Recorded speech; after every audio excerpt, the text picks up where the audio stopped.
नमस्कार, good morning. आजच्या दिवसाची सुरुवात चहापासून झाली। गुळाचा चहा बनवला होता, सकाळी चहा पिले आणि मग लागले माझ्या पुढच्या कामांना। मुलांना आणि मिस्टरांना आलू पराठे बनवले होते। शौर्याला टिफिनमध्ये पण तेच दिलं होतं, आलू पराठे सोबत केचप पण मी पॅक केलं होतं त्याच्या टिफिनमध्ये।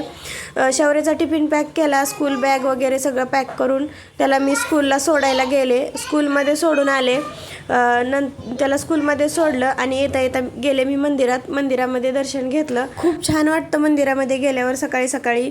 घरी येऊन देवपूजा केली, लाईट्स गेले होत्या पण मला चंद्रकोर झालेली ती दाखवायची होती दिव्यामध्ये।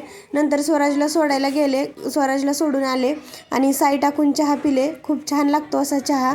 नंतर दुपारी मुलांना घेऊन घरी आले आणि मी साबुदाणा वडा बनवायला घेतला। साबुदाणा वडे बनवले, नंतर पापड तळलं आणि मुलांनी मी जेवण केलं। असं मस्त दुपारी खाल्लं ते। नंतर दुपारी खाऊन झालं आणि मुलांना टेंट हाऊस जोडून दिलं होतं आज। खूप दिवस झाले शौर्य म्हणत होता टेंट हाऊस जोडूया। नंतर 4 वाजता दूध उकळायला ठेवलं तर हे असा उद्योग वाढला माझ्याकडून। मी चहा नाही घेतला आज, दुपारी तेलकट खाल्लं म्हणून आज आवळ्याचा ज्यूस पिले मी। नंतर मिस्टरांनी बटाट्याची भजी बनवले होते। संध्याकाळी कुणाला भूक नव्हती म्हणून खिचडी बनवायला घेतली। खिचडी बनवली आणि संध्याकाळच्या जेवणामध्ये होती खिचडी, दही आणि छान लागतं असं तूप आणि खिचडी खायला। तर स्पृहा जोशींनी सादर केलेली एक कविता आठवली, ऊन ऊन खिचडी खिचडीवर तूप।